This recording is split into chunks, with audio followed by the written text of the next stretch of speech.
Good evening to everybody. A warm welcome to all of you. So as per our announcement in the previous month, every month we'll be having this meeting with the residents where the working groups will not follow regular schedule, whereas we'll be selecting specific groups where they want to give an update to the community. And this time we had certain groups like Solar Kitchen and PTDC who were willing to come forward for presentation, but unfortunately it couldn't happen. So from next month onwards, we'll be having different groups coming forward to give presentation, and by any chance your unit or service would like to give a presentation via this platform, you can always reach out to the working committee.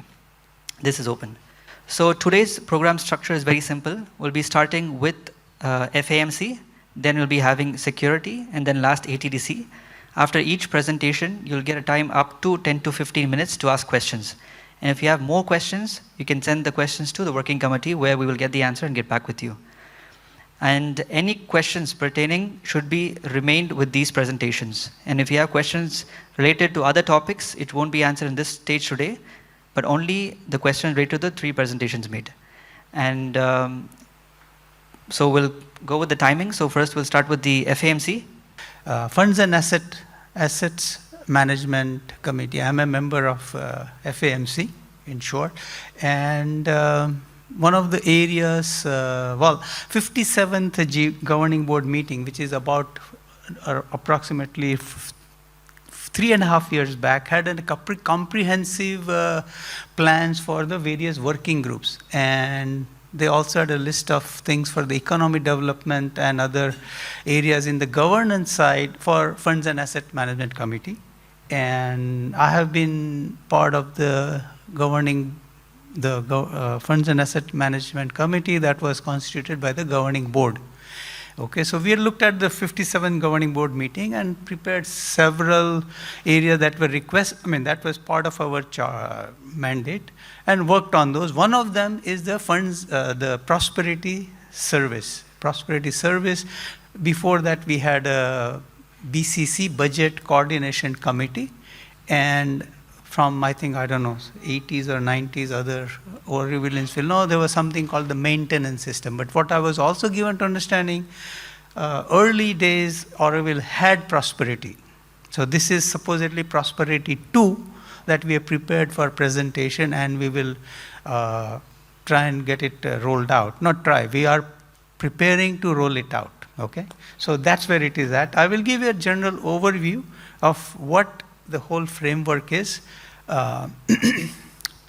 Some of you may have also, been here during the earlier days. I was not in Auroville, I was in ashram at that point.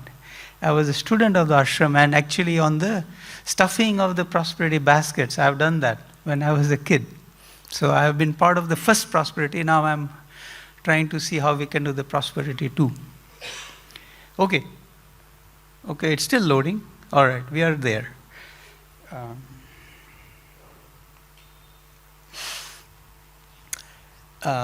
One of the things that a lot of us know about ideals of Auroville, and the dream that pulled a lot of us here in terms of, we all work for the collective, and the collective takes care of the simple needs and of our living and conditions to live and work for the collective. Okay?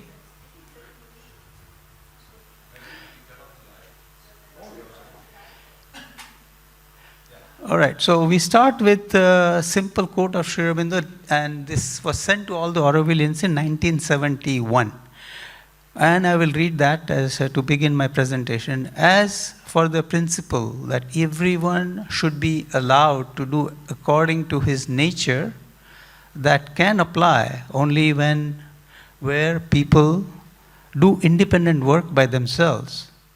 Where many have to work together, it cannot always be done. Regularity and discipline are there the first rule. And she, the mother, this is in 37, refuses to yield to complaints and clamor born of desire and ego. Okay, we start.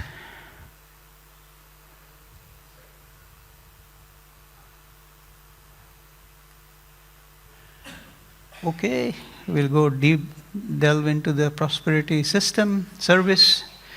It's a foundational initiative aimed at fulfilling essential needs of every resident in Auroville. But also, on the other side, while we strive for transparency and promote transparency, inclusivity, and a community-oriented approach, we also have to keep in mind that everybody should also be part of the system. Today we have a lot of people who are not, and that drains on the resources that we have to hold. If you are a large number, that becomes easier to absorb, but today we have to streamline and within the constraints work what we can present. Okay, so we are going to look at the two aspects. One is the needs aspect and one is the budgeting aspect, because it is going from budgeting to providing. And our goal is to slowly work towards providing enhanced living standards in upcoming years as we grow.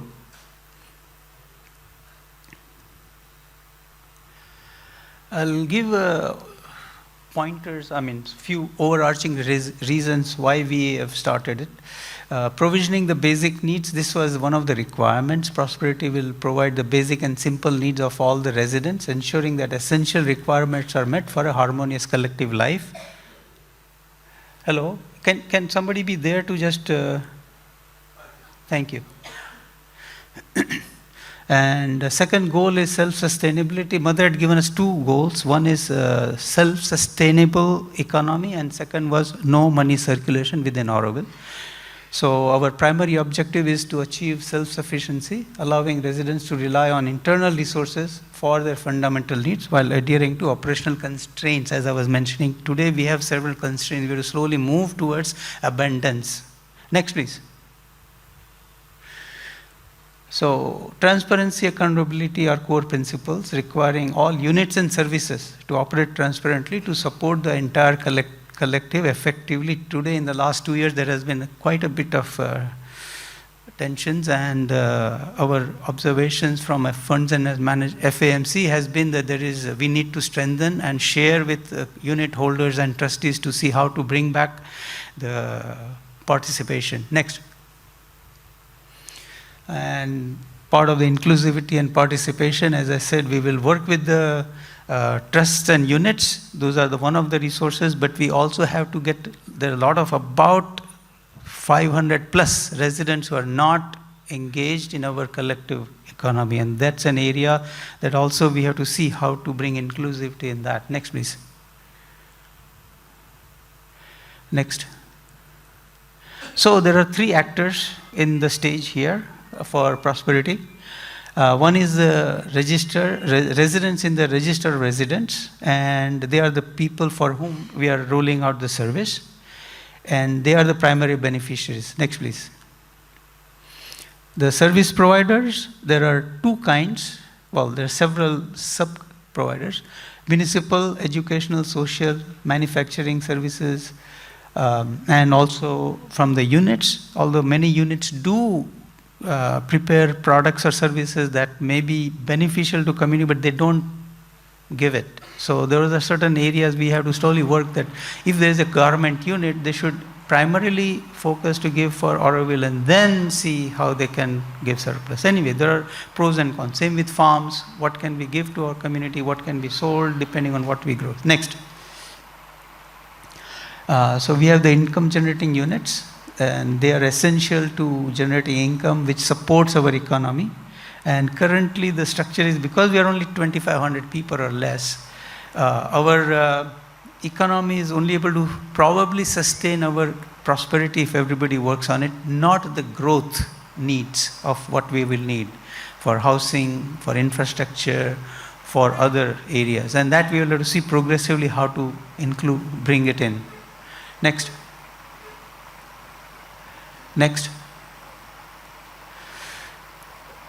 Next, please.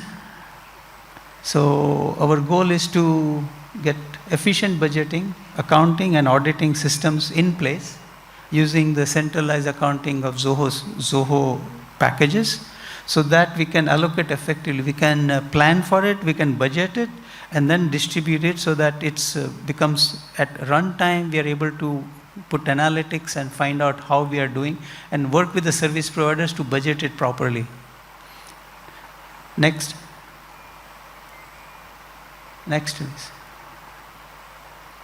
So priorities, what we're going to do is get clear information to the units and services so that we can have a proper budgeting with them as to what are the use bands they are working with the prosperity for each of the individuals, and or what their maintenance for their equipment is, what their needs are for growth, and for what they need to sustain operations, like electrical service, for example, or communication we have. We have a 7-year cycle, we have to replace equipment, because they outage. So all those budgeting needs for a different service of different types, we'll have to properly work as FAMC and see how we can plan out so that what the budgets they need are in turn properly managed, which comes from the pool of what service they provide.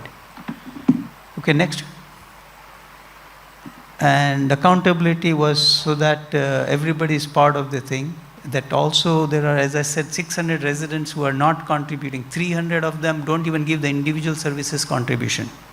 So that's it's a big chunk of our economy. Half the budget for BCC comes from units. The other half comes from individuals. If 300 or more people do not contribute today, that's almost like 1/3 of the money that would have been available to contribute, redistribute for the general need. So we're looking into bringing that into strength. Next. I think it shrunk. It has shrunk. Just go back and go forward. Okay, next.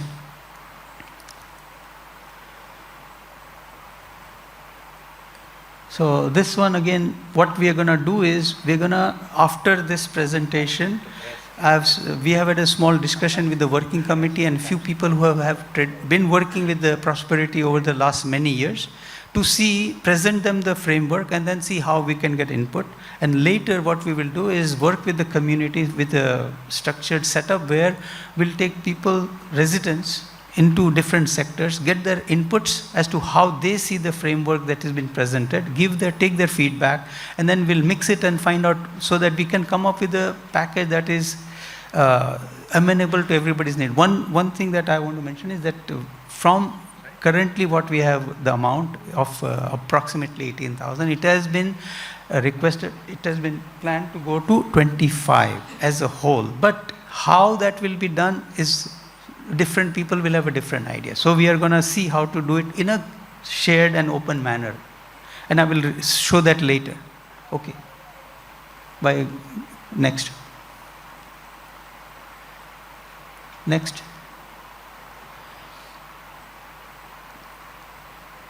So again, I'm just repeating myself, whereby all the residents should be involved, and we'll have to really see how to bring that inclusivity for those 300 to 600 who don't. It's a challenge.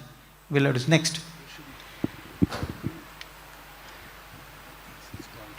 It's a similar again, we need participation, otherwise it will not going to work out. Okay. Everybody has to be part of the system. We have to work with the units, we have to work with the residents, and we have to work with the service provider. But we have a framework how we are going to do it. Okay, there is a structure for it. I'm just saying that this needs to happen in order for everybody to work together. Next. Next. So we have set up fund flows so that we understand how the money is going to come from various actors. We have the units, we have the individual participants, we have the spouses who stay in Auroville and they will also contribute. There will be donations, and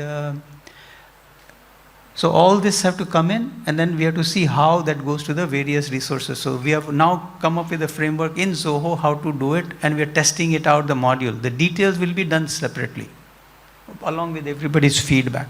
Okay, next.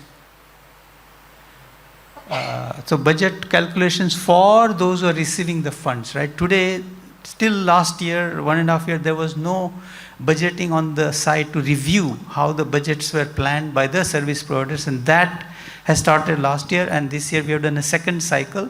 But the whole framework has to be reviewed with a few people, experts in the services side, and structure it so that it is comprehensive for them, so that they don't feel constrained. Okay, so these again, everything has to be adjusted. So we start with the framework, we'll see how to adjust progressively. And that's what we are preparing in FAMC in the Zoho accounting system. Next.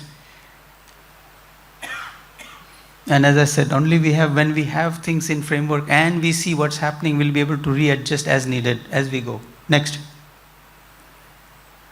This was one of the two pillars, internal sustainability and no money.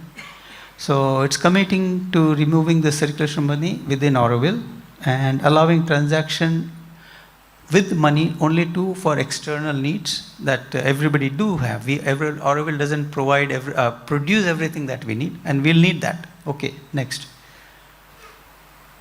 Next, please. And this I've already said while talking about it. We are working with the Zoho accounting system that has been put in place with the auditors, empaneled auditors and accountants with Foundation and FAMC, and we are working with them to implement our framework for prosperity service. Next.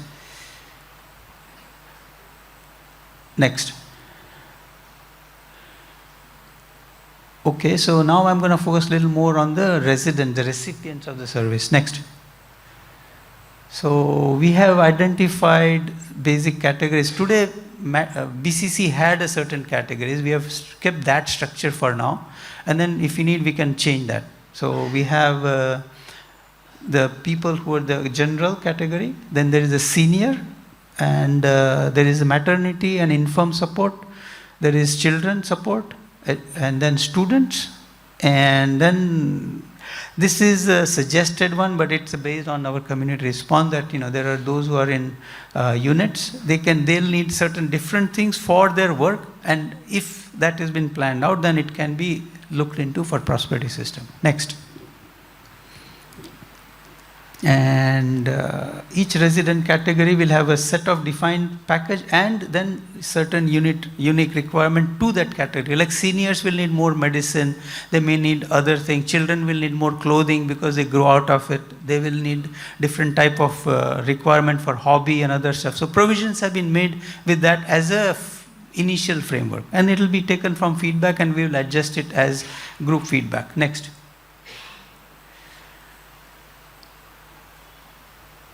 And since we are going to go using the tools, it will help us effective tracking and supporting the variety of groups and how it flows. Next.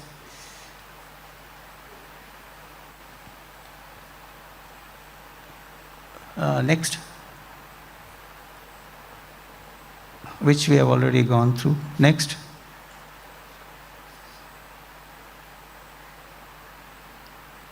So some of the details of the package that has been envisaged, which many people today pay out of their cash component. One is the health services. What we are looking into is going into group insurance, because there are a lot of things that people come across in accidents or other things which are not covered by today's system because there were limitations. But we are trying to look into a comprehensive health welfare, integral wellness group also. So the budgets for that will be centralized, and also bring in group insurance so that the bulk of the cost will be shared across the industry. And then our per person cost for a group for an insurance comes down, so that we can give more broader service. Health service will include not only the basic health but also vision and dental. We are trying to include that into the package. Lunch scheme will be with variety of operators who give it, and mobility option we'll look at KIM scheme and cycles for children, few other possibilities. So basic necessities. Okay, so we'll see for senior, like as I said, maybe more for medicines or for visits to the primary care and other stuff. Next, please. Next. Lunch scheme, there are several in Auroville. Next. Health maintenance, we are looking at this as a separate whole thing to bring it into integral wellness group. Next. In energy, we have currently electrical service, and of course, solar energy is supplementing our energy pool, and Varuna is also supplementing certain support of the cost for it. Next. And water service is basic. What we are trying to look at is what is the average need that adult will have. And it's like some people will have more and less and all that. But for some, right now, initially we'll have to give a basic package. Because, water by India's average use is 125 liters a day. But from what we understand in Auroville, it's always more than 250 to 300 per person. So those are some of the things we'll have to see how to tackle it. Those are the constraints that we have to work with and, see how to work with it. Okay, next. Mobility and communication, they go hand in glove together, and there'll be a package for that part of the system. Next. I will not go into the fund flow details. Again, it's a fund flow framework in Zoho. And let's say there are unit turnover, contribution made by residents, donations from well-wishers, and interest income from the fund buffers. And this will also contribution from the spouses and partners of Aurovillians. Actually, there are a lot who live in Auroville but work outside. So they will also contribute to this. And so there is a multifaceted support for preparing the prosperity inflow. Next. Next. I have repeated this, I'm repeating this before. We will work with each service provider to look at a proper frame structured their budgeting so that they can be, it's flexible so that they don't miss out. And then what used to happen was they'll come to BCC, oh, we need this generator failed, this happened, this transformer blew, we need support for this happened. So we're trying to see how we can work with as FMC with them so that we can buffer it so that smoothing happens, the planning becomes much easier. Next. And we'll work with one-on-one with the service providers, FAMC and Prosperity Service. By the way, here I'm announcing officially, our BCC will be renamed as Prosperity Service under Service Trust. Okay, so we'll work with these three. Next. Repeating myself here. Next. And this is where I'm coming to a conclusion where what we are envisaging is that as the economy grows, as more people start participating, 500, 600 are not doing it, that there will be much more possibility and our basket can become a little more flexible. Today we have basic services provided. You can go to next one so that I have an idea what I'm talking about. Next, please. So basically, as I was trying to say, as more people come in and we have more fund flows that move, today we have two areas that are kept flexible.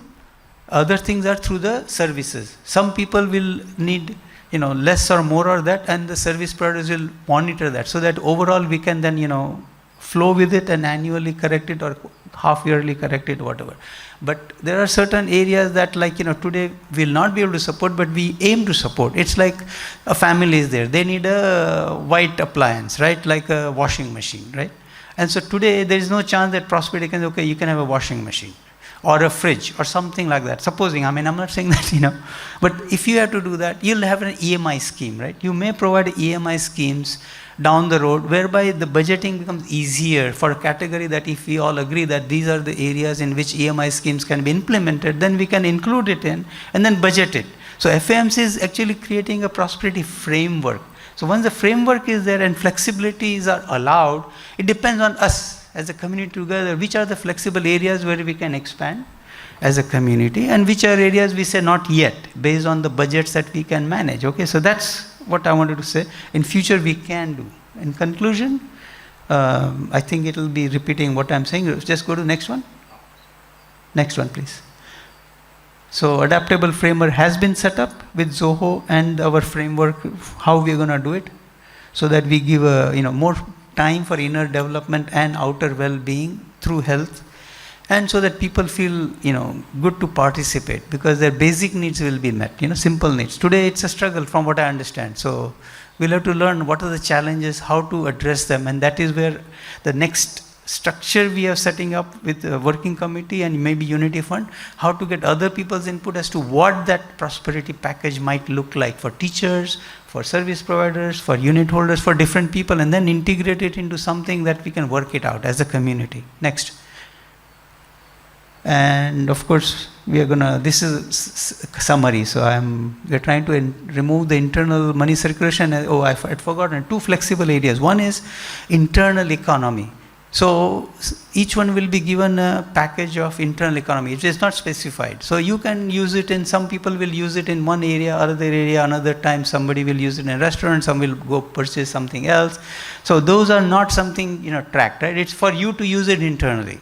And the other area is cash, which you can use wherever you want. So those are the 2 flex areas. Others have been structured to be provided through the service providers. Okay, so that is where it is, and the breakup will be available for discussion for the community as a whole. Next. And in future, we hope to expand the scope and offer more possibilities so that the quality of life can be improved as people and community grow. Okay, thank you. Next one, I think I'm done with it. Yeah. If you have any questions. I did mention briefly, but today the maintenance is 18,000 and it will be going to 25,000. Right? I think I did mention between, but anyway, since you asked the question.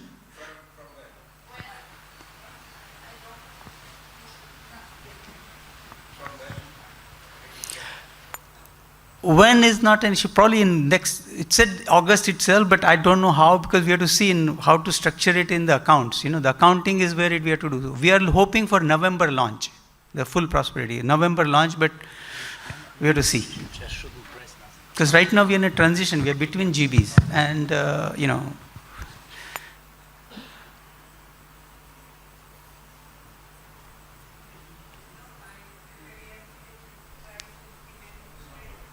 I can't hear.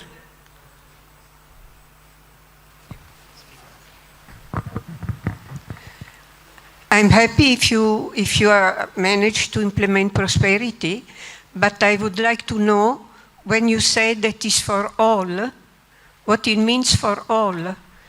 Because there was an admission form to be submitted to the mother, where it was clarified that prosperity was exclusively for people who had no other means of support.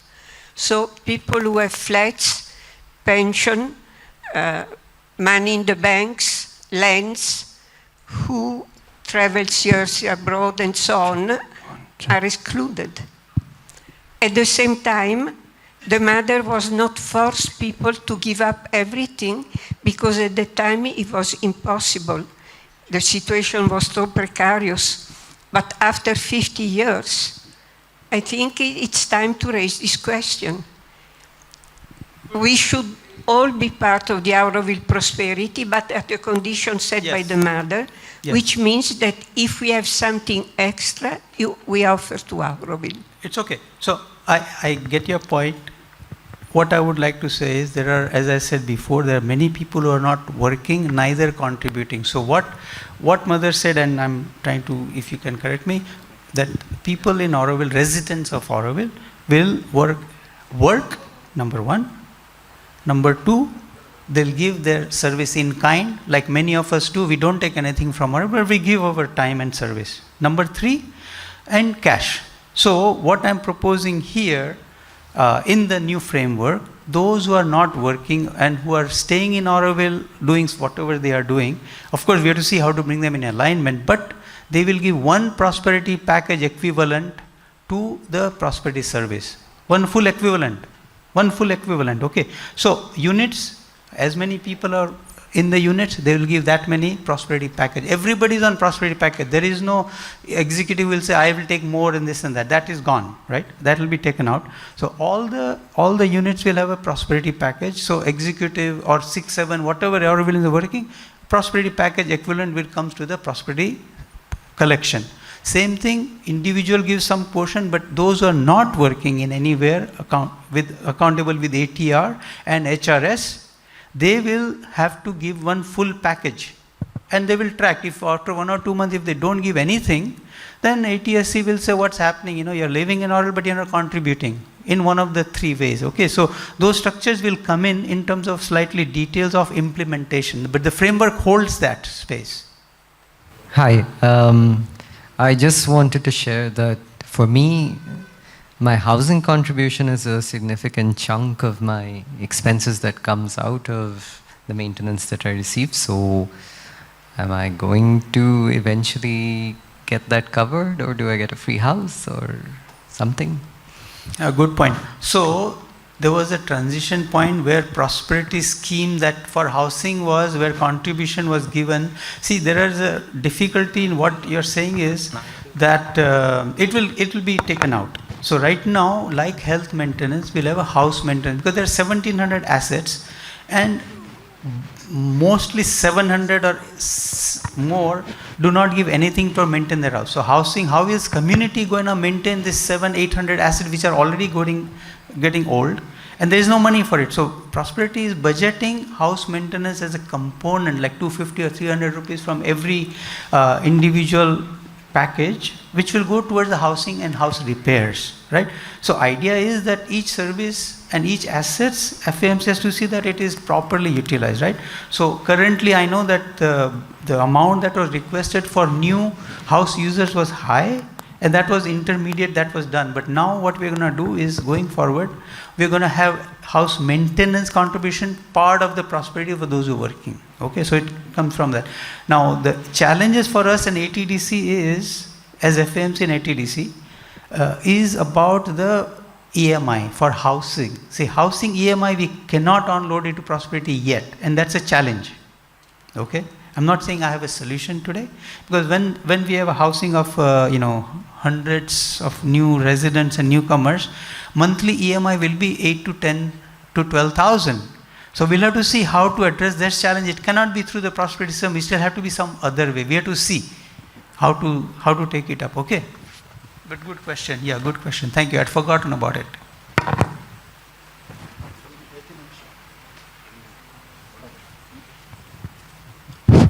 Hello? Is this okay? People listen me? I'm Auroville. Just finished 10th standard, failed 3 times. You can understand my language. People, if understand, okay. No understand, not my problem. Last 2.5 years, the price is increased too high in Puttus.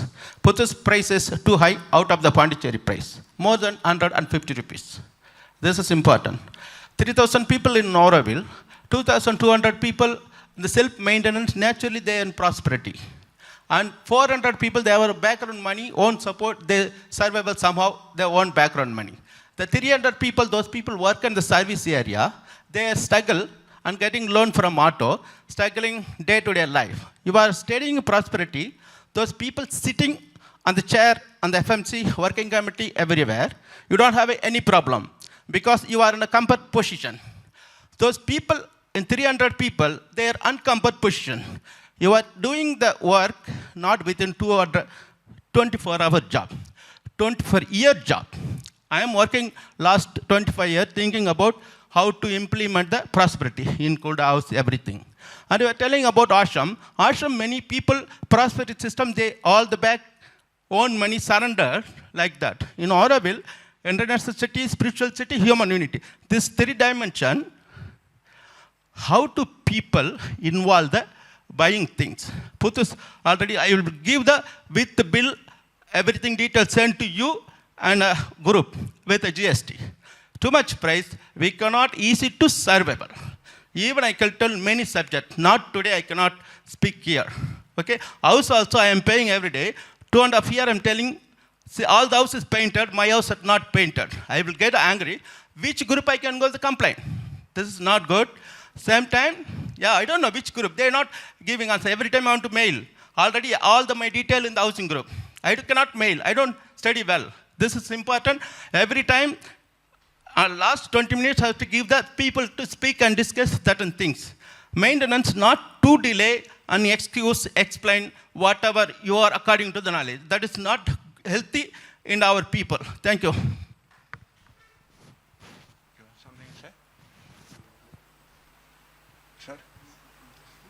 You want?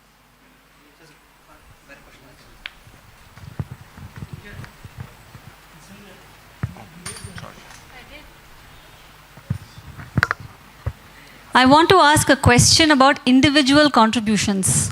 Does it still make sense in the context of moving towards prosperity system? Because you're taking from the collective pot, giving to the individual and taking it back. That doesn't seem like a very robust way to handle that money. That component can perhaps be taken out of the equation altogether. And second is, I would like to hear FAMC's views. Yeah, sure. So that was an area that I was also contemplating. But what happens is, this is just reflection, we are dialoguing, okay? There is no final thing done yet. So as I said, today there are about 510 people in units who get prosperity, contribute from the, individual contribution. 710 in the BCC supported services, and the remaining are not, and children of course are taken care from that. Now the individual city services contribution comes from these 510 and then from BCC and goes back. So as a accountable, head. So this is an area that is almost half. If we get other people to join in, that budget becomes half. It's guaranteed, it's known. So that allows us to also say, okay, who's giving, who's not giving. That is how it was before in the BCC. And down the road, it can be taken out. Right now, I was asked not to take it out, okay. So I put it as a placeholder in the structured system to track it, okay. So all the 600 people who are not giving, or 300 who are, we definitely know they are not giving, and other who are not working anywhere, if they start giving, at least I know that this comes in. And down the road, if we all agree, those who are not working anywhere, they'll have to give the full maintenance, full prosperity package to the collective, okay. So these are few areas that are still not ironed out. Also, people who are exempt from work should have a good reason to be exempt from work. It's not just that they have enough money to contribute a prosperity package and they get exempted from work. Because also mother has said everybody has to work, including young mothers who have, young babies, and she has given very detailed guidelines on that, which are also part of the residence criteria. So this needs further thinking according to me. But the individual city service contribution component of the maintenance, which is a past, inheritance from the past system, it seems to me that it doesn't have a place logically in going forward into prosperity. If the collective is to support the individual, to take again back from the individual to support the collective, to support the individual, seems like an endless cycle. So let me give you clarity, because your understanding is slightly changed in the new one. New one for all the BCC people, all those who are in the prosperity service, like those who are services, for them it's 25, that's it. Actually it was 30, that 4,000 will come out. Go back. It'll go to them, but come back to the processor. But the 510 for the unit will be 30. Okay, so that will come. So units give 25 to the individual needs. I'm actually coming to the units part. Because this is I'm just saying calculated. that is how the structure. So it's not that it goes to them, comes back and all that. From unit it goes to this collective. And individuals who are not doing anything also goes to the collective. Anyway, Understood. That was just it's structured. As I said, I was asked to keep that for now. Yes. No, since we're just dialoguing, I'm throwing it out there for you to consider. Yeah. For units to contribute, there are a lot of units which do a minimum contribution for the number of Aurovillians working there, sometimes one, unfortunately, and they seem to exist for the sole purpose of maintaining that single Aurovillian. This does not seem to be a viable reason for a unit to exist and tax the collectivity, take space in Zoho, take space of FAMC and whatnot. So an audit of the units and its utility to Auroville is required. And also, I found this post of Paulette a while ago on Oronet about what Mother said about economic activities in Auroville, and the reference seems to be Auroville in Mother's Words, Part 2, page 161, probably early 1969. And the Mother is absolutely clear on what industries and units in Auroville should be doing for economic activity and contribution. I just read one sentence. She says, all surplus profit will go to the central fund for units which are set up as industries intrinsic to Auroville. So this 33%, I don't know where that 33% came from. It was before my time of joining Auroville, but this needs a serious overhaul. why we don't take 100% of the profit of units directly into the, I mean, especially when FAMC is saying that budgeting and, you know, blocking out expenses is going to be one of the things that you take up to foresee budgets and expenditure of units and services, then that should be given in advance, and units should donate 100% of their profits to Auroville. That's the only way the prosperity actually becomes prosperous. Otherwise, we are always in minus and we are, you know, scrambling for what we don't have. That's my 2 cents. Thank you. Okay, on the last one, what I would like to share is, The mother said that all those who don't want to give everything to the central fund, they can go somewhere else to work. just a quick answer. Basically, we are at a juncture where what we are not talking on this platform is sincerity of the resident, okay? What you are alluding is the sincerity of the people engaging in the units. And as you said, you know, people do this, I understand that. And that's why the residency criteria is there. And now there is a new code of conduct that has come up. So what happens is, like the residency criteria and code of conduct, unfortunately, these are the platforms that have been created to allow us or people to think, to see how to align themselves, right? So hopefully when that happens by itself or of itself, it should happen. But initially, we have to see it between FAMC and ATSC, those which are in gross violation we can pick up, because also this all requires, you know, it's mindset of monitoring, control and all that, and we have to see how to open up abundance and collectivity. That's why inclusivity is all part of it. So if at least 700 or 1,500 people feel that they're not struggling anymore, because from what I also understand is that a lot of people are eking out, supposedly, you know, they feel that maintenance is not enough, so they go and do something else, they do this, they do that. I mean, this is what the feedbacks have been given over time. So again, as I said, these are not, I'm not giving a solution, but these are some of the areas we'll have to work together to move towards. So, yes, I like that wider perspective taken and bring out for understanding, and but I like also to look in the detail what happens there. And for me, the aspect of prosperity, service to the community, and self-sustained happened very much over the year with Annapurna Farm. And what happens there, that for me, it's no knowledge from the government board or the working committee or group what farming means, what kind of work. I know it since I'm a child. And that is something which has, when this not goes in and just the mental looking at all the things and doesn't look what happens to a farm, which serves the community, which is thinking always is innovative. That for me was not understandable how this just could go out like this and without response from the FAMC or working committee to look at this in detail, in practice. Got it. I got your question. I got your anguish. What at this point I'm not going to address your anguish, but to give you just pointers today. And our friend, I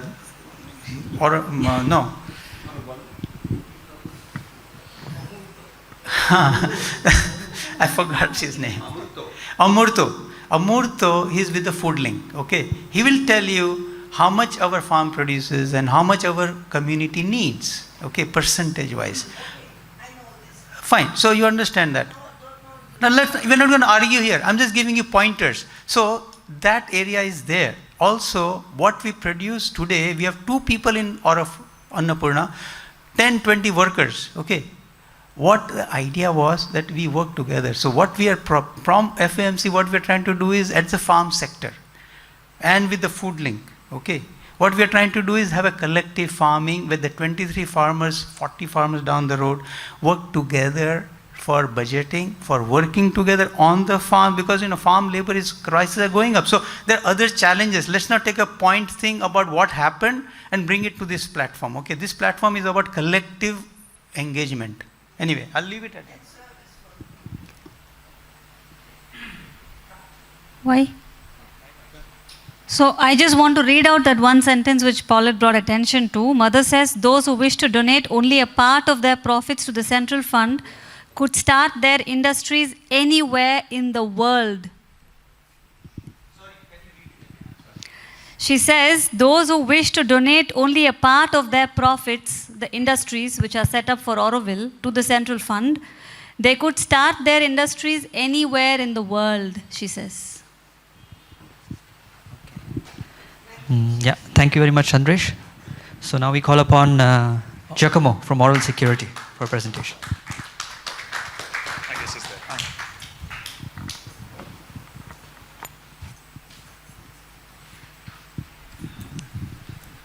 Okay, good evening. Can you hear me?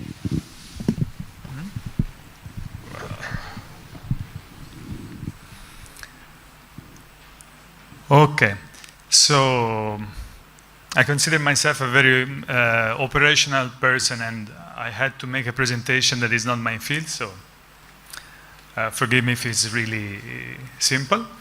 I am executive of the Auroville Security Emergency Services, and in different capacities I've been working with them since 10 years, more or less. So I would like to explain a little bit what happened at the end of August. We inaugurated a collaboration with RRU, Rashtriya Raksha University, and Auroville for a training academy. And maybe I can simply explain what that is and what is not. First slide, I would like to, I choose these two pictures because mother is present and you can see she was encouraging the practice of martial art. And a simple quote, there is a strength and beauty in the army which children feel strongly, but that should be preserved. Only army should be used not to attack and capture, but to defend and protect. That's the book. We have other quotes, but I understood that I should be quick. Maybe if we can come back to this. Where anyway, she says that she used to fence and also training in shooting. Okay. So, last one, yes.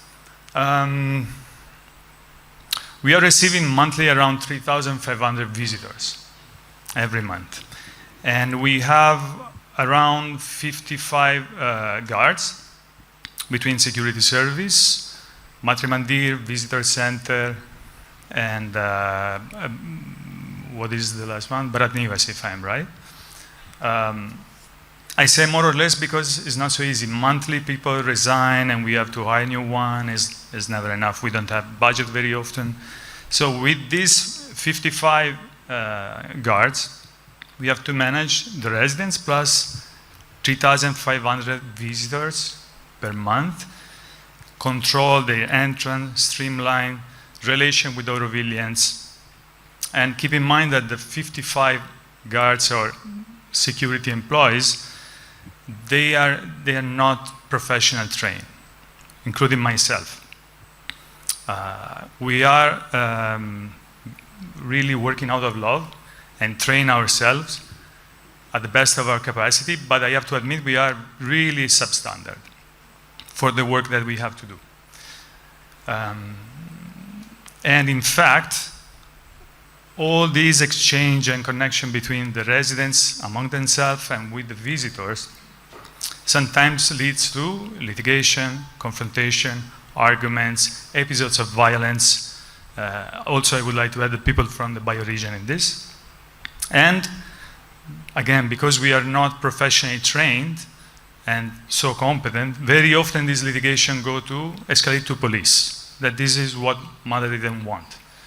She spoke about a security ran by Aurovillians. So, to avoid that, we should not just increase the number of guards, but have a proper training in order to have what mother wanted, a security ran by Aurovillians. Now, this collaboration with RRU can provide that. It's a platform for a proper professional training. Now, if you know a little bit about them, or if you go on the website, some of the residents got scared because they see that they run an army academy, military academy. So what we are doing with them, actually, is to design a training academy specific for Auroville needs, okay? So we are not going to have the military use of weapons, arms, and rifles here in Auroville. We are talking about, for example, we will start, I think one of the easiest and the fastest to start will be cybersecurity. People will be trained in cybersecurity, basic life support, first aid. This is an essential need for every community. Even in these, unfortunately, we are substandard. Traffic management, firefighting, all these things that are very much civilians. We are going to select that from all the things that they are proposing and customize the training specific for Auroville. These will be offered to Auroville youth, especially. I really insist, since I am in charge of the security, I have been trained Auroville youth, and I'm including as much as possible, not just youth, but Aurovillians. We offer training in fitness, basic life support with certification, traffic management, also how to de-escalate, but it's not enough. We really have to have a higher standard. And in this, the certification provided by RRU are recognized by the central government. And these certifications are recognized when people go for a job outside. It's not just an Aurovillian certification. It is recognized by the central government. In this, we would like to not just invite the Aurovillian youth, but the bioregion youth. This is my personal experience. What I notice is that, especially in the last years, the youth are very much attracted by very dysfunctional lifestyle and very dysfunctional role models. And very often they really enjoy a kind of force that manifests as violence. They like to be very rowdy and to come. Sometimes they look like goons. They come in gangs, okay? Aurovillian and non-Aurovillian. The youth needs discipline and a guidance. I am sure if they have the opportunity to have a good model, they will pick that. Unfortunately, nobody is providing this. Either is not around the possibility to have a proper training, or is very expensive. So this is one of the most important points. This initiative, this collaboration is not commercial, but it's focused on enhancing the safety and daily life of the Auroville community. So I want to read again. This collaboration is not commercial. This is another point that has been raised, and I really would like to clarify, is not a commercial collaboration. So, yeah, I hope I did it in time. I know my time was very short. I don't know if there are questions. I have a question. My name is Paula. Yeah, sorry, maybe he's going to give you. I cannot hear from. Can you hear me? Okay. Not really well, sorry. Yeah, that's all right. My name is Paula. I'm working on the Morning Star project, Yeah. and I'm very interested right now in the issue of security, and I want to thank you for the work you're doing for security. And I wonder, thank you very much for the work, for your security work. My question is, what is the role of CCTV? It feels kind of creepy to me, personally. The idea of, closed circuit television surveillance in Auroville. I know it exists, I know it's here, and I know it's being proposed and recommended to me right now in the development of the project Morning Star. What is your opinion about CCTV? Thank you. So thank you for asking my opinion, actually, because that I can tell you clearly. I don't know exactly what is the role institutionally, but I tell you my opinion. Unfortunately, there is, I think, a quote from the mother when she said, when some teacher shares with her that kids are playing with weapons, like they're pretending to shoot each other and to stab each other. And she said, you should train them, turn that into an art. And then she said, unfortunately, we are still there. It's still necessary. I feel the same for CCTV. I think most of us can easily live in a community, in a society without that, if the level of sincerity and transparency is good enough. Unfortunately, my daily experience is that I have been called by many units with problems. The only way to solve their problems is to go back and check CCTV, because there is a level of insincerity and misbehaving in Auroville that unfortunately pushes to that. For me, it's really a matter of consciousness. If we raise that, I can't wait that I will be the first one screwing them, all them out. But unfortunately, I have to tell you, my daily experience, in order to solve problem, we have to go back there. Okay. Yes. Thank you again for all the good work that you do, Giacomo, and the security team. Few observation. I'm Lakshay here, by the way. Few observation. One is that this whole pursuit of certification, and in particular certification in the sphere of security, seems a little bit misplaced to my limited knowledge. I think we are not supposed to be doing that. Like you rightly quoted Mother saying that our youth should be engaged in that. Yeah. So you also alluded to that part. Why not create a system? We have a lot of youth in Humanscape and very many other places. Why not create a roster where we take responsibility? We can say that, every week, 8 hours I do this night job or whatever. And I think we are totally capable of that. It's just that we have never reached out or put it out in the public. Yeah. And this should not be done for God's sake, any certification. This should be done for the care and love of Auroville that we all care about. Yeah. Can I answer to this first? Do you mind? Please, yes. So thank you for raising this point. So I completely agree with you, and I think this we all have to see as a transitory phase, as a transitional phase towards that. But unfortunately, in many fields, I'm talking about this one, security and training, because I'm a certified trained with the proper license. In Auroville, we are really low standard. And there are people in different fields, they train 1 week, 1 month, and they teach, okay? I trained 20 years to be able to teach. Of course, I have a certification because it's needed, but it's not that. It's the 20 years of dedication. When I work also outside. People are really dedicating a lot of time. In Auroville, we have to create that culture. Until that culture is not there, who is gonna teach that? It's very hard. We have to build that. I completely agree with you. Can be the next phase. Thank you. And perhaps we can engage the school children, future school and last school also. Absolutely. So I would also ask you, if you have not done, if you can create a research, a report on what you consider as the security challenge. What is the threat perception according to you, for which you are trying to do this security management?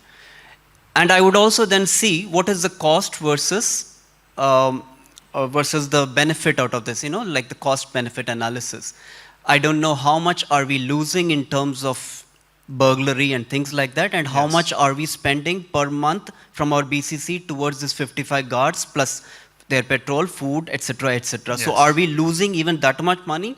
So unless there is say 5 times more, we are being burgled every week so much that we deserve that. If not that, then perhaps the guards are more like traffic management people who little bit help us, save us from the threat, so-called, in a way created by the visitors. It's more of a nuisance rather than a threat. That's what most of the time they manage. Yeah. So if that is the case, perhaps then would RRU be more useful, or should we work with Ministry of, let's say, tourism and see how do we consciously manage tourists rather than considering them as a threat?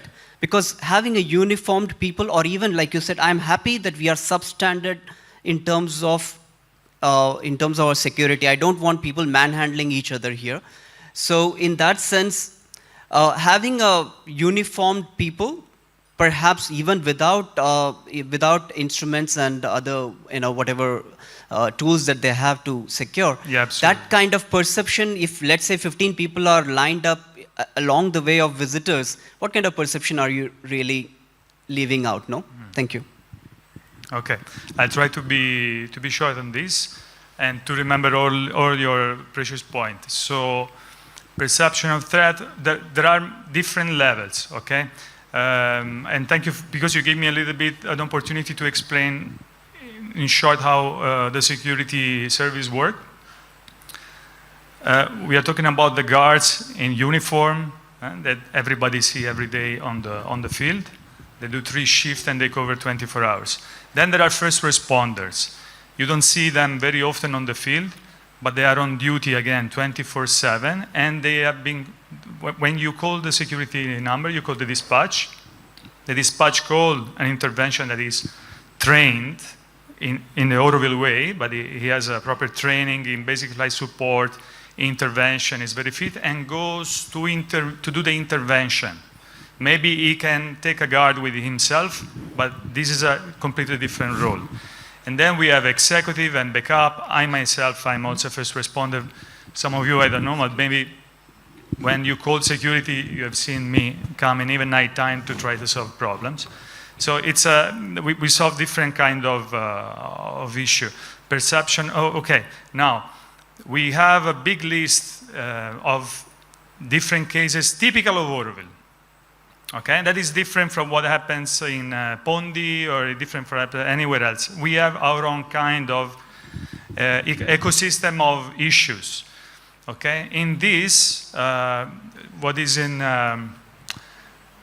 important to me is a few points. One, yes, there is a level of confidentiality in our work. Actually, this is the first requirement. If somebody is substandard in confidentiality, cannot work with us. So I cannot disclose and open some case that happened, but yes, it worth the cost, because we are working also with very serious crimes of people from outside interacting with Auroville reality, and this to tackle has to be done with, again, with confidentiality, working with intelligence, with police liaison, RRO, all this, and this requires competence.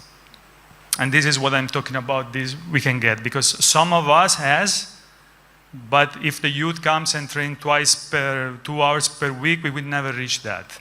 And then maybe now for a while we will have a nice security service. What happened to the next generation? Also, just to conclude this security service is the continuation of the previous one. And the practice of archiving the cases was, I want to say, a little bit foggy.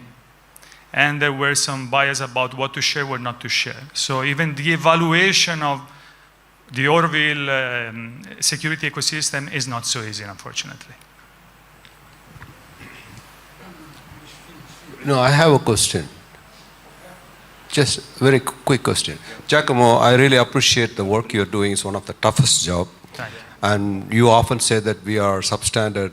I think your standard is much better now, because personally I experienced when I had a job to remove some fence, internal fencing, your team came, you stood there, and it was much easier for me because the strength that you provided us was so good. And security cameras is creepy. I agree, Paula. I totally agree with that. But I made a request to put 7 of them on the Crown Road because in Surrender, my house was broken into twice. And we planted 200 desert roses in front of library, it was stolen. And we planted roses in front of Surrender, it was stolen. So in the current situation, I feel we need to have a security camera. Maybe in the future, when we fence the entire Auroville, which we are trying to do, we started working on it, then we may not need these cameras. That's all. Thank you very much. Thank you so much.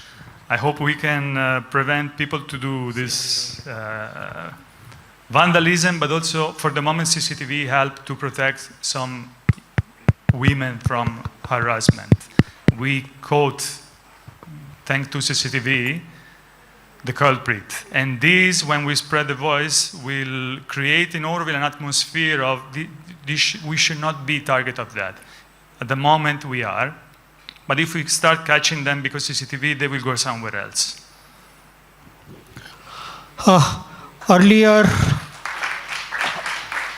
Briefly, I will read. Earlier, Sindhuja and Paul had quoted mother's words about the businesses in Auroville. In the same way, there is another quote of the mother that in Auroville, the drivers, the traffic will be below around 50 kilometer per hour. I think 15, less. 15, and it will be Yeah. more electronic.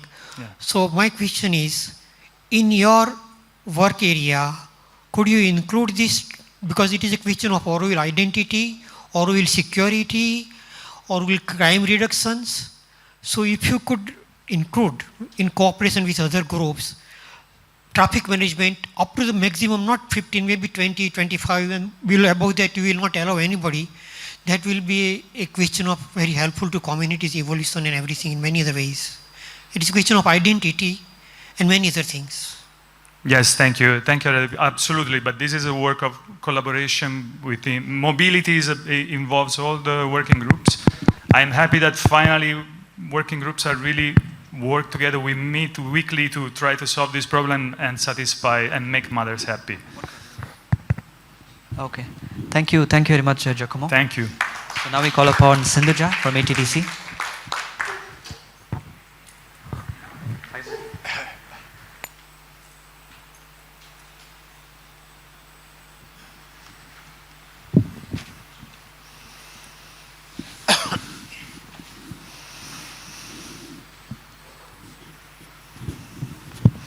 Good afternoon, everyone. I'm Sindhuja from ATDC. I think I recently gave an update not more than a few weeks ago, so I'm going to run through this presentation fast. Just skim on the topics which are new and run through the topics which are old.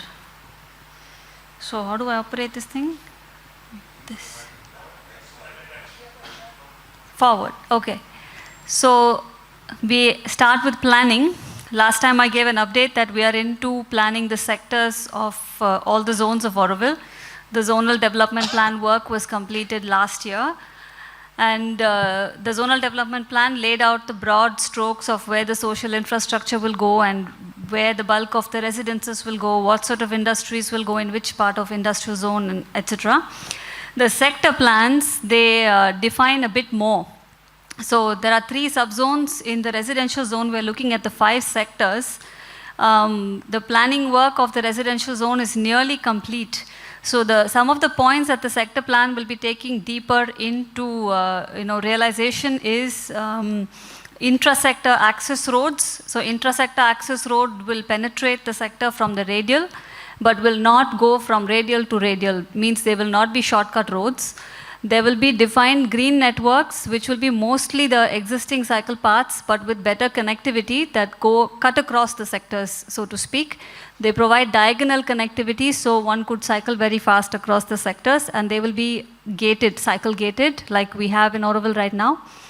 And the intra-sector access roads, which are meant for two-way traffic, they end in cul-de-sacs, and they will also carry infrastructure for a good group of development pockets around them. So, for example, this is Sector 1. This is an intra-sector access road. So this will be servicing all these development pockets around. What is along the crown and the radials directly will be serviced from the crown and the radials. So for infrastructure planning, for electrical, communications, water and wastewater, these intra-sector access roads will now become the points from where the campuses, which will get designed by other architects, they will draw their infrastructure from. So they will become tapping points. And right now we are, of course, trying to build the radials, the outer ring road, and complete the crown to answer Aryadeep's question. Once this is completed and the entries into Auroville become gated and the outer ring road becomes fenced, to regulate mobility in Auroville becomes very easy, and also for the security service, then it becomes very easy. Right now we have 28 uncontrolled access points into Auroville from everywhere. So we cannot control even what kind of vehicles enter Auroville, whereas once we build these roads, we can. And the intra-sector access roads in phase 1 will have fossil fuel vehicle entry, because in phase 1, the crown will be non-fossil fuel vehicle, but the radials will continue to have motorized access. And in phase 2, when the outer ring road is completely done, then the fossil fuel vehicles remain at the periphery in the outer ring road, and all the sectors become only e-vehicle and pedestrian. And in line with that, right now we are providing parking lots or parking hubs wherever the intra-sector access road will end within the sectors. So for example, if my intra-sector access road ends here, there will be some kind of a collective parking space here. From there, the walking distance to the nearby communities is a maximum of 200 meters. So people with fossil fuel vehicles, residents with fossil fuel vehicles will have to park their vehicles at collective depots and walk that 200 meters. But if you have an e-vehicle, you can take it up to your community. So this is how the phase 1 is being planned. And as you see, these 5 sectors, they are segregated further into development pockets. Why these lines are in dotted is because these development pockets are not plots, how we understand plots outside of Auroville, where these plots are then sold to people for easier regulating of development. In Auroville, the parceling of these lands is only for the primary reason of developing building guidelines that vary from region to region of the Galaxy plan. So, for example, this part of Sector 2 has a very different feel and urban design than this part of Sector 2. So, for that reason, we have subdivided it, and also for the reason of easy phasing of projects. But this is not set in stone. It's actually going to be written into the guidelines that if somebody comes up with a bigger project, then 2 of these development pockets can be combined, or they can be further subdivided if somebody wants to build something smaller. So there is flexibility inbuilt into the sector plans. What the sector plans do give us is a framework of implementing these sectors, and they go from what we see now as gated communities to a sector which is walkable, cyclable, with shaded walkways, and actually what the Galaxy represents. This is the industrial zone. There are 4 sectors in the industrial zone. So here is sector 1. What you see here is the Bharatipuram Kotakarai village, which is inside the city area. I'm just highlighting it there. It's there for now.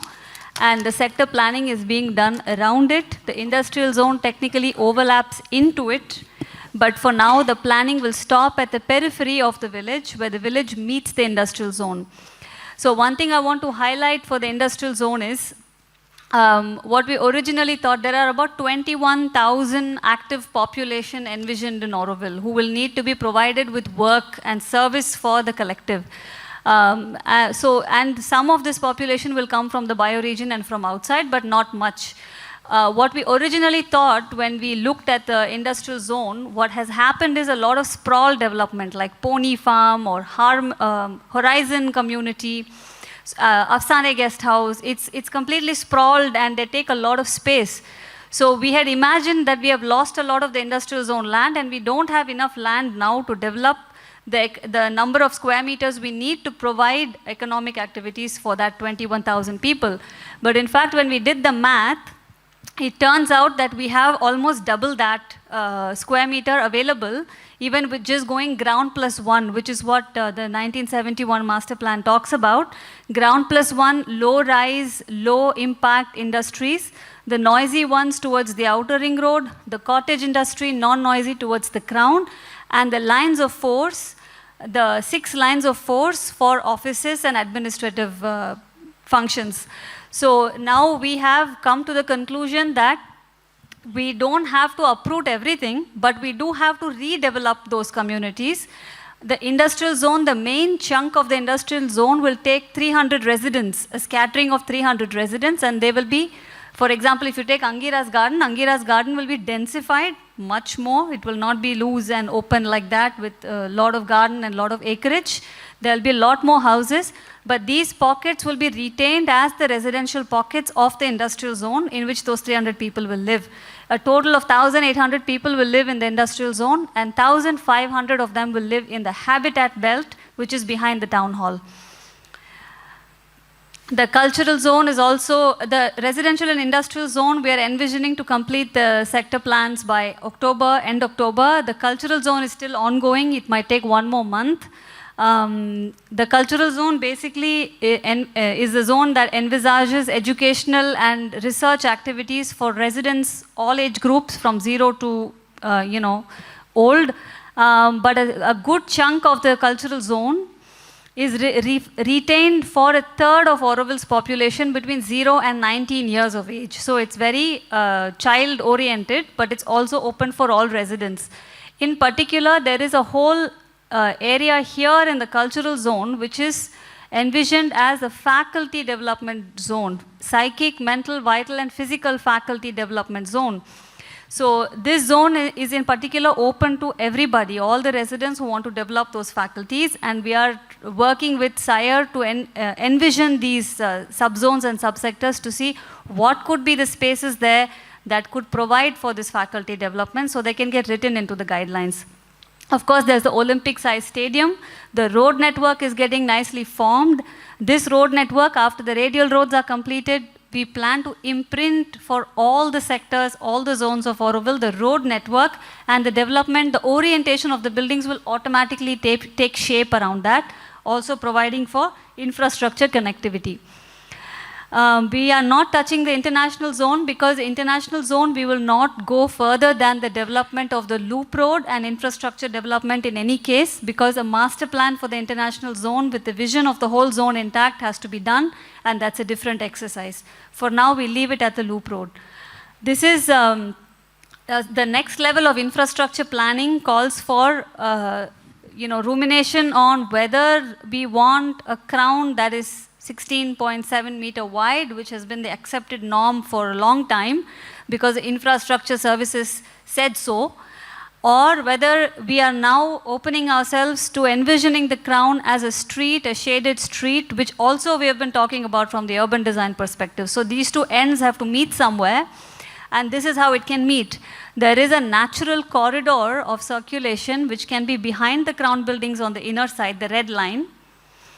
At the edge of the parks, the gray shaded area are the parks actually, all this.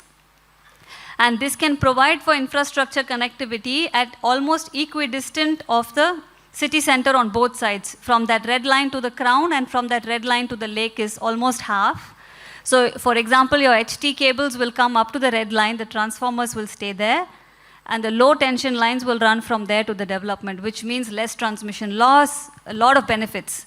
So in fact, we've been looking at this together with the infrastructure team, and similarly on this side, we have already a corridor which is getting naturally created where the infrastructure can run behind the crown. So the crown was so wide only because we didn't know what to do with the infrastructure. We stuck it next to the street and we said we have to live with a wide highway. So it seems we don't anymore. And these corridors can be flexible as per the need of the sectors. For example, in Sector 5, we may need a slightly wider corridor, whereas in Sector 1, we may reduce the size of the corridor quite some. So these are all discussions going on, and these sections of these infra corridors and the crown will also get finalized as part of the sector plans. And this is a sample to show you that we have engaged a consultancy firm for doing, along with the sector plans, detailed planning for the electrical infrastructure. Right now, we're placing transformers wherever we feel like. As we go, development here, development there. There's a switch gear sitting on the side of the crown near Leela Loka. We don't want that anymore. We want to know what we're doing. So from the substation, which is proposed near Miracle, 9 Palms now, from there are 4 load center substations to which the lines will come through designated corridors, and from there to designated ring main units, and then from there to transformers. So all this is being planned so it gets integrated into the urban planning and not come as a surprise and a standalone building here and there and open HT boxes and whatnot. This is regarding water. We're working with Auroville Water Service. They have applied for a site here to consolidate water services as a campus management system for all. So these bore wells which you see here, all the red, they are the high yield bore wells on this part of the ridge. And the other low yield bore wells on the other side of the ridge is envisioned to be closed at one point. So all of this will be taken by transport lines to this site, and a pressurized system will connect by distribution lines all of Auroville. So this centralized management of water service is envisaged to come here. They have applied for this site. We're still seeing if this is the best location, but something like this is the plan for water. There will not be OHT tanks, overhead tanks everywhere that will need maintenance, that has its own ills. We want to do away with all that and go cutting edge. And this is the collective wastewater treatment plant proposed near Gratitude, Recueillement, that area. This will serve the residential zone for now. And then there will be one definitely on the west and maybe more wastewater treatment plants as the need of the master plan continues. For the residential zone now, this is absolutely imperative because the common system at Maitre is overloaded. Some line of progress. Last time we showed you some images. Now we are going into the DPR stage for HEFA funding. So we have worked out the ancillary buildings. The buildings which come around the line of progress are as important as the line of progress itself because it's not a standalone buildings. And we believe that lines of force should never be designed as standalone buildings. They should be designed as urban clusters with buildings all around and how the privacy and noise and all of that works because it is a high density cluster. Some visuals we are still working with.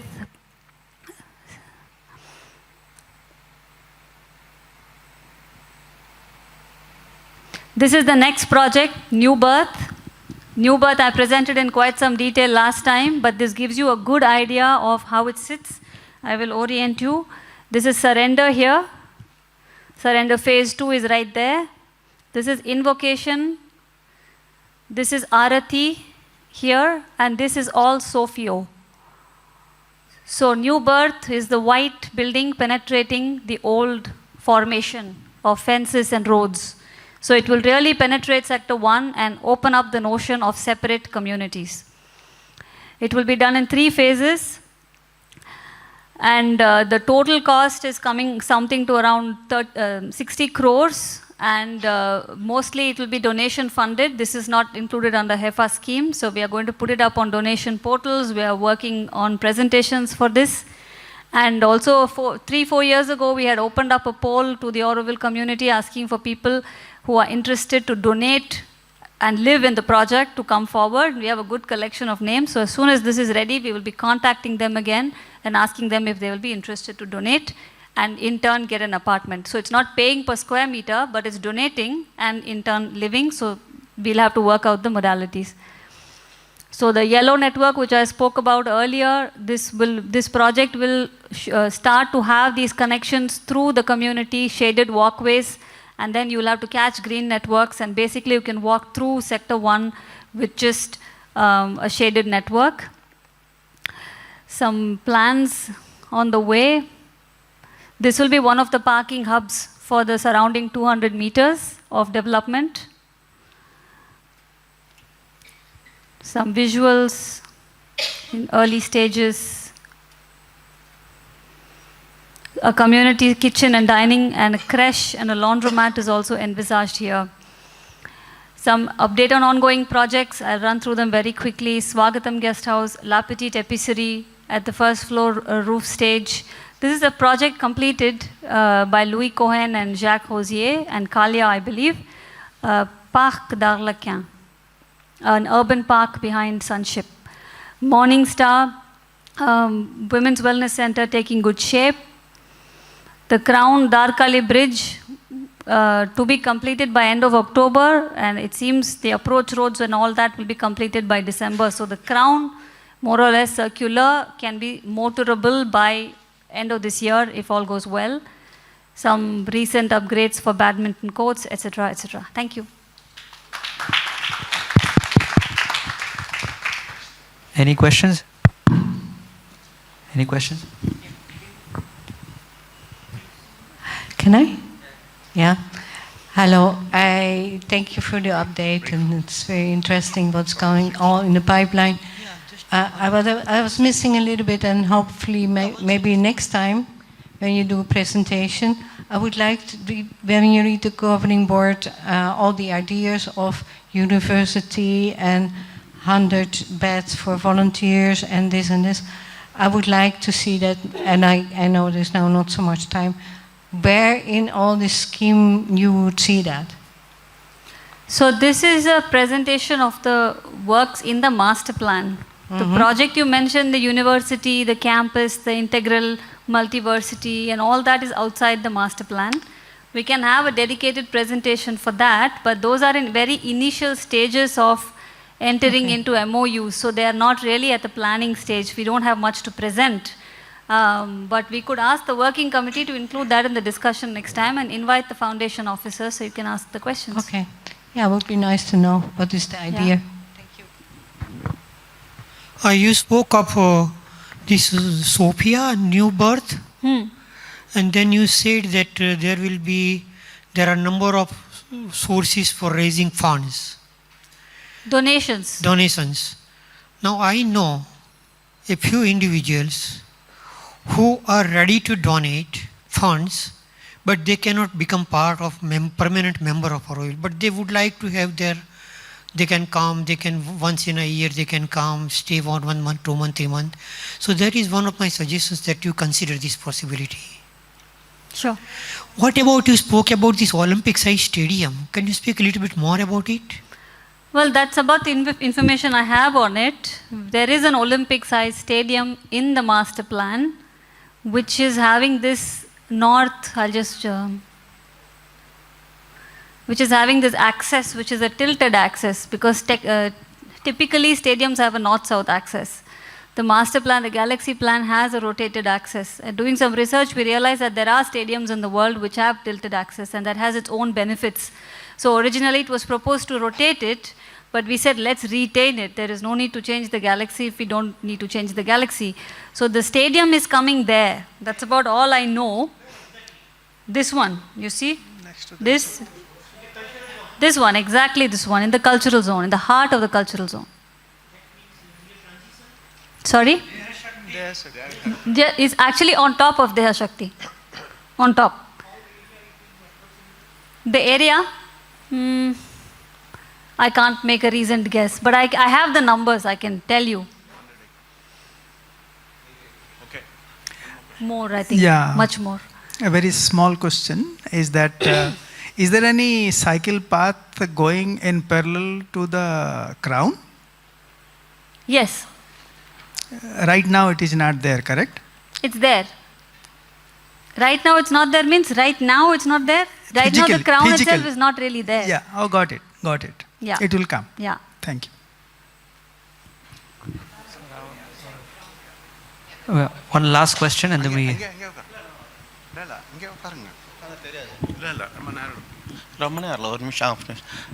China doubt correction by ATDC. There is a Kalpana opposite the car parking, not on the road. You can make the design. That's no good. I'm always 10 cars standing on the road. This is a design or not? If the car standing, the 2 vehicles coming, there are water channel going, the jal is broken. You understand now? Yes. Yes, that is you have to think anymore if you want to make a car parking on the road or not, you have to explain the next meeting. No, I can explain it to you now. No, we didn't make the parking. People are parking on the road. No, that's why you can think, not good that one. Maybe think about it. Another question, I don't know how much building you are going to feature, 6th floor, 7th floor, something. Yes. Think about the earthquake. People not sat in here to crying. We are not people not suffer in the future. Okay.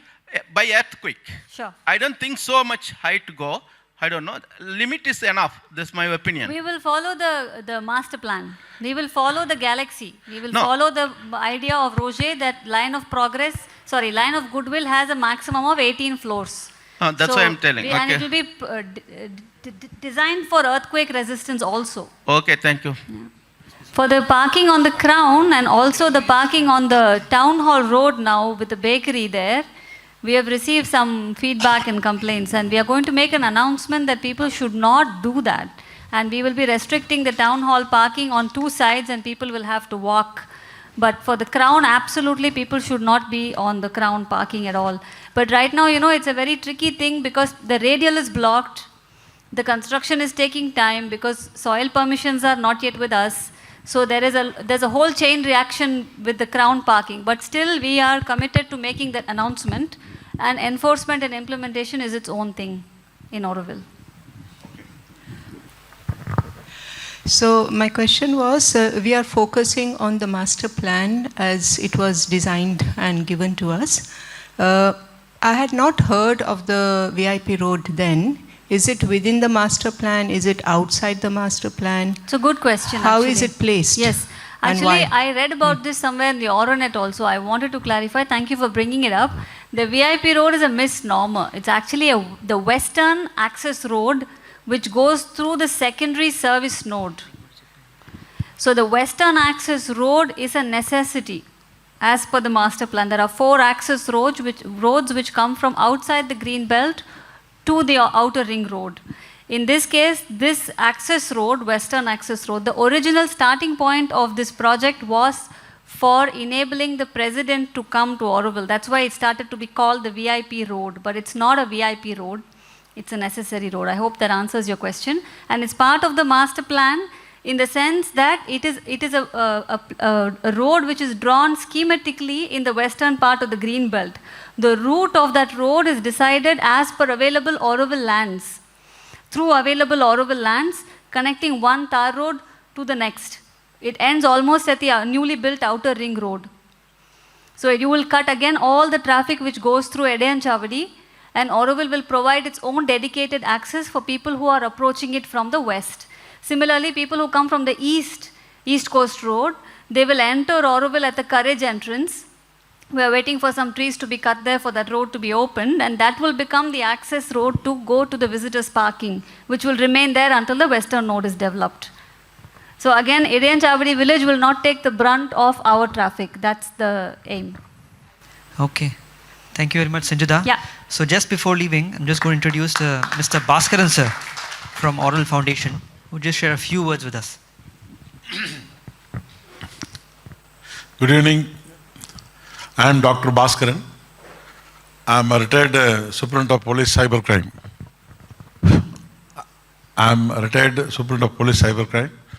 I am native of Pondicherry, and I am associated with the Aurobindo Ashram from the age of 6.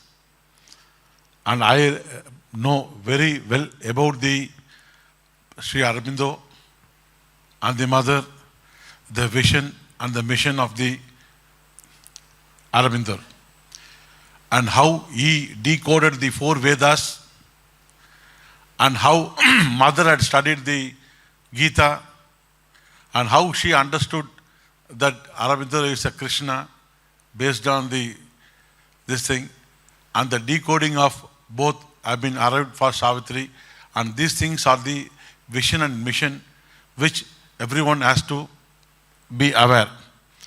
Now, I was very happy to be part of here because I really don't know how I came here, because it is not at all my vision or expectation. I am being a professional. I am basically BSc Chemistry, Chemical Processing Instrumentation Control Engineering, Human Resource Management, Doctorate and MPhil in the Human Resource Management, then specialization in computer. I developed my own applications here, and apart from that, I am one of the adjunct faculty in the RRA University. And apart from this, you all know Dr. Kiran Bedi, who was a governor in Pondicherry. So I was the Chief Grievance Officer to Dr. Kiran Bedi, who was a Lieutenant Governor in Pondicherry. So here, the capacity building was the discussion which I was focusing from, 4:30. So people were briefing about the capacity building. So she was very well, on the capacity building of the infrastructure, and it was very good explanation. And the capacity of the security, it was briefing, and everyone was listening. It is all capacity building only. Now, the capacity building of the infrastructure was taken care, capacity of the security was taken care, the capacity building of the human, which was the vision and mission of the mother, the Aurobindo, which was enlightened from the Veda, that is not being focused. The focus is towards the eternity, where we have to enlighten our thing. See, yoga is a way of life for India. It is not a simple thing. Yoga is 3 parts. One is the asana for the union of muscles, prana for the union of airs, and then the dhyana, which combines both, activates your spiritual pituitary gland to thalamus and hypothalamus, in which you reach the spirituality, which was a design of the mandir, a central white transparent crystal in which the eternity pours a light. So visualize yourself as a light and merge with the light. Don't, look around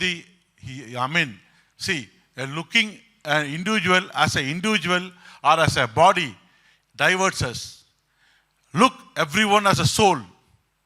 Focus the Paramatma within us. And this is the eternity vision and mission of the Sri Aurobindo. I hope everyone will accept. Yeah. So now we have to build the capacity building within human. That where the security concept also comes inside. See, we are human, we have brain, and whatever education we have, those things are the database within the brain. Unless you have a database within the brain, you cannot react.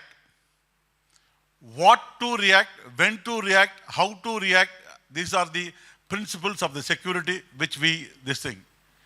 This is not only that, periodical refresher, updating of the patches. See, even in Android, the software they are giving updates. Is it? Because we, the human, being attracted, our brain is scattered. So, to review ourselves, where we are, and to update the patch file, to bridge the gap, we are here to bridge the gaps. And since I came here, I understood the holy place. This is the divine. You are speaking about different community. No. This is a divine community. See, here people are sitting, being invited here only for the divinity. Not for the luxury. Not for the luxury. It is for the divinity. So I am here to interact with you all towards capacity building of the individual and the capacity to reach the eternity through way of meditation, where the simple thing is the pituitary gland is the master of every gland. Unless you try to approach the pituitary gland, you cannot be a soul. So every soul in the galaxy, in the universe, the visualized by the Aurobindo or the 4 Veda, we are a simple soul. So as a simple soul, I am here. Now I have to learn what is happening in Auroville and how you people want and what are the plus and minus, what is expected and what is expected from everyone. In addition to the neighborhood watch scheme, we have to develop our own capacity building as part of security and a neighborhood watch scheme. So CCTV is mandatory because we don't have trust with anyone. CCTV is necessity because the trust is losing, the humanness is losing. To enforce the humanness within us, the CCTV also becomes a must. So thanks for the opportunity provided to me, and please teach me, let me learn where we are. And then we can proceed thereafter as part of capacity building. Thank you.